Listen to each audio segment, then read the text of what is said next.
bagong dating na TM-SNA pistol from Tokyo Marui. Okay, so let's start with the Harley Quinn. Lapit mo konti. So meron tayong 35 na iba't ibang klase ng unit na ganito. So check nyo na lang to sa G drive natin, nandyan yan. And nakapag shorts na kami or nakapag video na kami nito kahapon at saka ng isang araw. So dumating to ng isang araw. And yun, madami na rin kumuha. So may mga limited edition na rin na naubos. Okay, so ito start natin, pakita ko sa inyo to. Harley Quinn na limited edition MK2. Yan. So yung regular TM base is regular plastic unit. So ito, out of the box naka-upgrade na. Ano yung mga in-upgrade dito sa unit na to? Ito, teka. Check ko yung may kodi ko ako dito eh.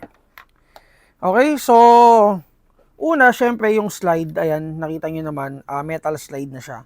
So yung regular TM unit is plastic slide. Ito guys. So for example, dito sa base na to, ayan, plastic slide siya. So in-upgrade natin siya ng SNA na CNC 6061 na aluminum slide. Ayan. Nakita nyo, skeletonized na slide.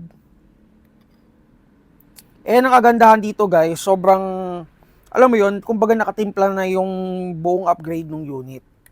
Or yung buong external ng unit. So ito yung kabilang side ng unit. So may markings ng SNA. And then as you can see, yung outer barrel is naka-upgrade na rin. So naka CNC 6061 twisted fixed outer barrel na rin siya. So again, naka-fixed barrel na siya guys, ayan. Yung inner barrel niya is stock na TM. So kung kukuha kayo nito or nagbabala kayo kumuha nito, so pwede nyo naman ng isabay upgrade tong inner barrel natin. So meron tayong unicorn dyan. Meron tayong 9 ball na inner barrel, yung bagong dating natin. And syempre hindi mawawala si Maple Leaf dun sa listahan ng upgrade natin. Nakailaw. Okay. Yun ang gwapo. So yung mga limited edition natin guys, meron siyang ganito. Dun sa pinaka slide niya or ito yung pinaka base plate niya guys. So hindi pa namin siya natatry na lagyan ng optic attachment. Tomorrow siguro i-try namin. Okay, so ang next na in-upgrade dito is CNC lightweight guide rod. And then naka CNC twisted guide plug na rin siya. So trigger, nakapalit na rin siya ng trigger. So naka fast trigger na rin siya. And then naka CNC reversible mag siya. Mag base ito. So bakit reversible? Kasi guys, pwede kayo mag-attach dito ng ng isa pang magazine. So for example, di ko na ilalagay ng magazine na. Yan, di ba? So yung magazine, pwede kayo mag-attach pa ng isa pang magazine dito. If in case na maubos na yung load, yan, ibabalik-tabi mo lang siya tsaka magsusok yung magazine na nasa ilalim. So isa yun sa mga features nitong base pad na to. And then, ayun lang. So yun lang yung napalitan. Pero guys, sobrang sobrang good deal na. Kasi bakit? Kasi kung magbubuo ka ng TM base na unit, bubuoy mo siya, papalit ka ng slide para makapag green gas ka. Kasi nga, plastic pa lang siya, plastic internals eh.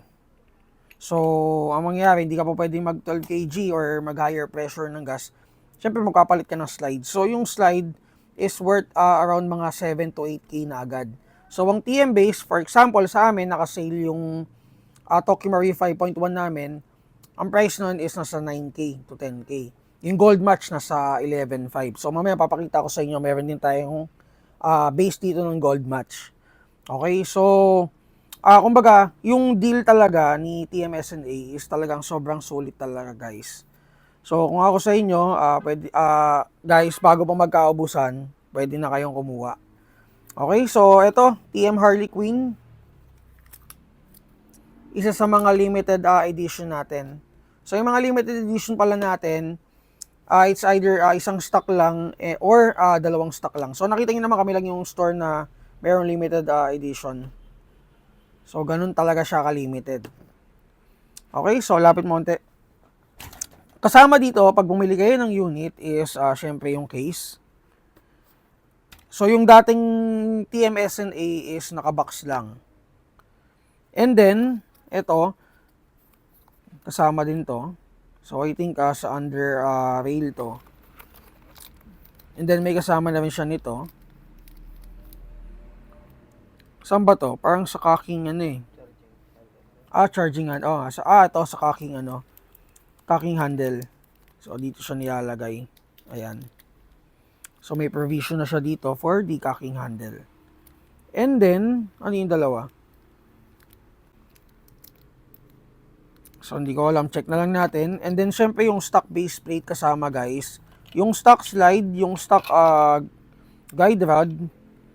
Kasama lahat ng stock, guys, ng pinagpalitan. So, cleaning rod, may kasama na rin siya. So, mag capacity is 26 rounds. Regular magazine. Okay, so ayun, punta tayo dito sa mga iba pang units ng TM. So guys, yung mga parts naman nila, so all the same parts sila, magkakaiba sila ng kulay, magkakaiba sila ng color combination, magkakaiba, and magkakaiba sila ng style. For example, ito MK3 to. MK3. Teka, nalaglag. So guys, itong MK3, as you can see, may sobra siyang slide. Ayan. So nasa 6.0 something to. Pero yung outer barrel niya is the same, fixed outer barrel. And then, kung matatanong nyo, itong bakit nakaganito, tawag dito, ang inner barrel niya, 'di ba, stock nga, nabanggit ko kanina, stock. Etong mga ganito kasi for example, ito 4.3 base to eh. So, kung gagawin mo siyang 5.1, so kailangan mo magpalit ng inner barrel na pang 5.1 kasi ngayon naka-upgrade siya ng 5.1. I mean, yung internals niya. So, kailangan mo magpalit ng ng inner barrel. Itong yung mga 5.1 na natural na unit, hindi na syempre papalitan yan. So, yung mga ganito, ayan, pinalitan na inner barrel. Ang brand nito is Mita. Mita. So, Taiwan branding yon kung hindi kayo familiar. Quality naman siya, guys. So, ayan. Kasi, for sure, may makakapansin sa inyo, bakit yung iba, stock barrel, gold, ayan. Yung iba, silver. So, kasi kailangan palitan pagka medyo mas mahaba or medyo mas maikli dun sa standard na 5.1. Ayan. So, ang ang code nito is Ironman na MK3. Hindi siya limited edition.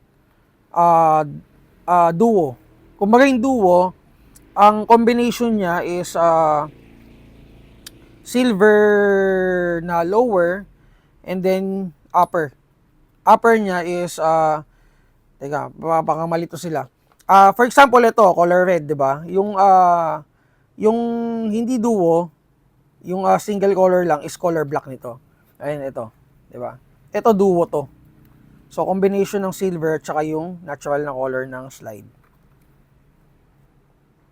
Yan. So chrome yung magazine niya. So mamaya ayun, meron doon. Sige, pakita ko sa inyo. Sorry ako medyo magulo yung pagpapaliwanag ko. Sana naiintindihan nyo. Okay, so ayan, may reversible base plate din siya nakasama. So yung mga parts niya, ito. Okay, so ngayon punta naman tayo doon sa comparison ng ng limited at saka hindi limited. So guys, ito. Ayan. So, yung sa mapapansin nyo sa base, ito, sa base plate nung pang-mount ng scope, ito regular na ano lang, na sights lang. Ito may kasama. So, parang MOS niya. And then, sa freebies, may kasama tong ano, may kasama tong cocking handle. Same doon sa MK2 na limited edition. So, basically, lahat ng mga limited edition, ganito talaga yung itsura. Ayan. Okay? So, lahat na makikita nyo may ganito, limited edition yun. Kasi sa Google Drive niya, again, 35, 35 na klase ng ganito. So, talagang medyo nakakalito. Pero ang i-check nyo na lang guys is yung pinaka-base niya. Doon sila lahat nagkakaiba. So, lahat ng ganito itsura, kung ano bang kulay combination niyan, lahat ng may ganito guys is limited edition. Ito naman, limited edition na duo na Joker. Color green. So, color combination is purple and color green yung pinaka-outer design niya. Meron to, yung baliktad naman, yung purple yung nasa labas, then yung green naman yung nasa loob. Pinost ko yata yun yung una kong pinost kasi yung una kong talagang kumbaga nakakuha dun sa gusto ko. Gusto ko talaga yun. Yun talaga yung pinakagusto kong color combination. Kaso lang nakuha na rin. Okay, so guys, ito test natin. Check natin kung ilang FPS. So dalawang klase na yung nababanggit ko, yung regular at saka yung limited edition. Punta naman tayo doon sa sa combination ng gold match. So guys, ito yung combination ng gold match. Ayan. So nakita nyo naman yung mga accessories niya is gold. Ayan. Pati trigger, hindi siya naka speed trigger kagaya nun. So slide is gold. Ayan, trigger gold. Itong mga safety, hammer is gold, pati yung tornilyo dito. And then kasama niya ito, yung stock niya, color gold combination din to. So, i-test natin to check kung ilang FPS sila out of the box. By the way, price range is 21,200 yung starting price. Magi-start siya dun sa mga regular version nito. And then, ito na yung sumunod, 21,500. And then, yung sumunod na, syempre, yung mga regular version ng MK3, which is 22K. And then, yung price naman ng mga limited edition ng ganito, is 22,500. Okay? So, test natin guys. Ito, hunain ko na lang to. Check natin kung ilang FPS out of the box para may idea kayo. And isa pa sa nagustuhan ko dito guys, yung tunog niya. Ito.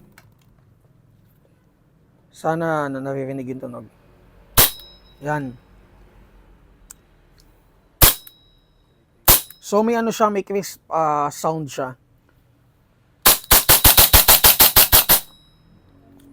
And then sobrang smooth nung cycle niya.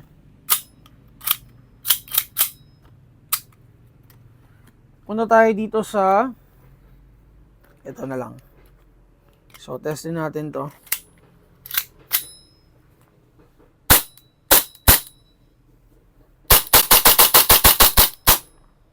So, lahat sila, ganun yung tunog. Ilang FPS to? So, ang FPS nila, so lahat, may mga kumuha na dito sa store. Ganun talaga yung FPS niya consistent, nasa 320 to 330. Wala pang tumataas doon, wala pang bumababa na unit. So lahat ng gagawin mo dito, magmula sa paglalagay ng magazine, hanggang sa pagkakasa, ganun yung tunog niya. So, maganda. Yan. Ito rin guys, maganda rin yung color combination nito. Orange at saka red. And ako personally talaga, nagandahan ako kasi 'di ba si SNA may nauna siyang batch eh. So nagandahan talaga ako sa silver na combination. Talagang maganda. Ako personal ano ko yun personal na gusto ko or personal na ano ko. Kasi doon din sa naunang batch, ang naubos din talaga, ang unang naubos is talagang yung silver, yung duo talaga. Yung black, yun meron pa kami stock nun, ng mga nasa first batch. And yung first batch namin ngayon, naka-sale na sila. So, if in case na, ayun, medyo natataasan kayo dito, yung first batch natin guys, nasa 17,600 na lang. The same internal parts, the same upgrade. Yung itsura lang talaga yung iba. Ito kasi, mas pinaganda nila yung itsura eh. So, last na. Test natin to. Ito naman, Harley Quinn. So, color combination is color blue, black, at saka yung parang pink. Sige, test natin.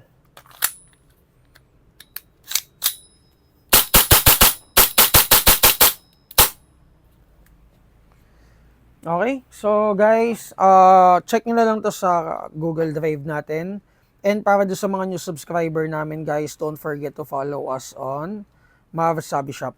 And guys, ito wala, paalala ko lang din, may scammer tayo sa Telegram. Ayan guys, ingat-ingat kayo sa transaction sa Telegram, okay?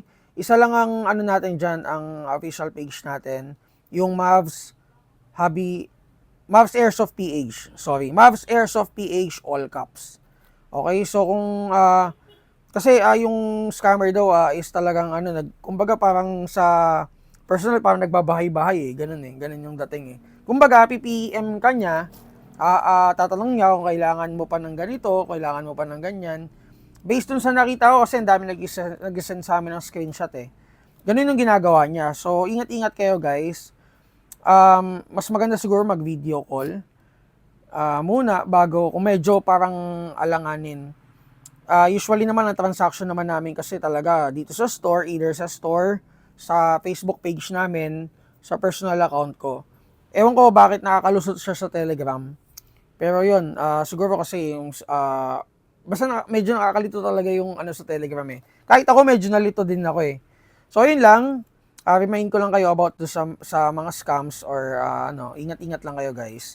And ayun, thank you sa pag-support sa amin and guys, PM na lang kayo if may mga tanong kayo regarding this TMSNA pistols and video